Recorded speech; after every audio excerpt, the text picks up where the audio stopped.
Have you ever felt that your life is on autopilot, that you are working tirelessly, but you never feel like you truly have time for yourself? That was me. For a long period in my career, I lived a mechanical life where most of those 24 hours were spent in either working at office or getting ready for office. AI is a high pressure field full of uncertainties and challenges. So, building a name for myself meant putting in those additional hours, extra efforts in filling in those applications to speak at international platforms, sharing my thought leadership, and staying on top of trends. This has been my reality for a long time, a brutal reality that spanned over weekends, late nights, holidays, and whatnot. I literally had no free time. Over a period of time, I learned to manage my time and spend it well with my family, friends, and also give some time to myself. So, in this video today, I'm going to share with you how you can find time to learn any new skill, which, by the way, happens very frequently in AI, or attend to your entrepreneur side, or simply just use your time the way you want to use. All right, so let's get started. My first rule of thumb is to disassociate all my actions from any kind of mood swings. If there is a task that needs to get done, it will get done no matter what. Showing up is core to me. If there is any aspect of my life that is not working well, I do not let it impact one more aspect, one more dimension of my life. Let me give you an example.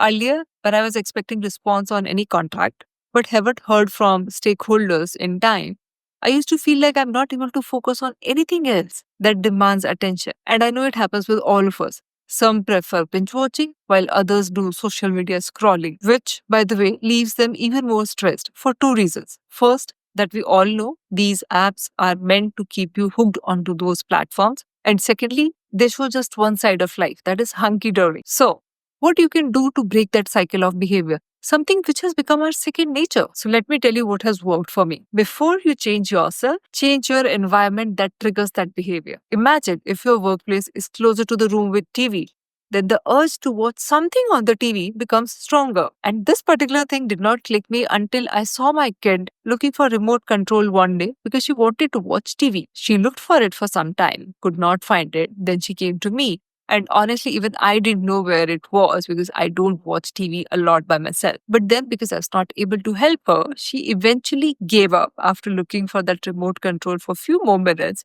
And guess what? Few minutes later, I saw her engaging herself in something which was more productive, like she was solving puzzles. So here is what I found.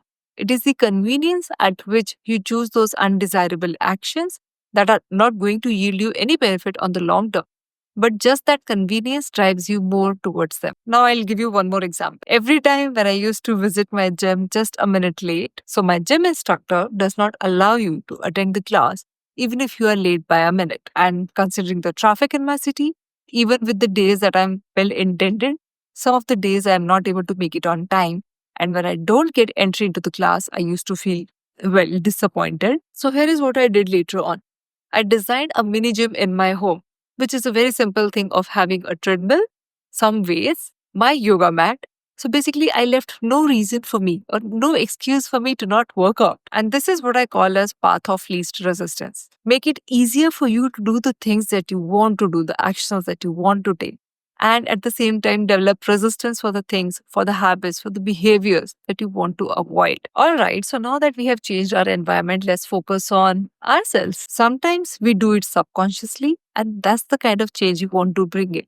By giving ourselves a new narrative, there are days when I've not yet accomplished my goals for what I've set out for when I started my day. On days when I'm tired but have yet not accomplished the goals for that particular day, this is the narrative I give myself that I will still do it even if for just 5 minutes, instead of just choosing to skip it altogether. And this is the change I observe in myself. Firstly, that feeling of overcoming my own narratives, that is empowering.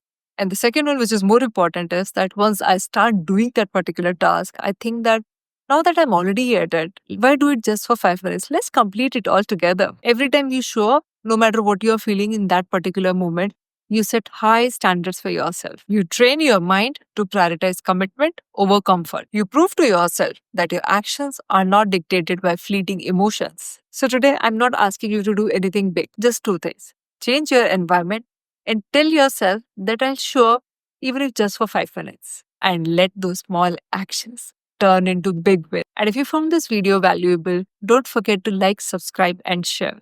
I'll see you in the next video.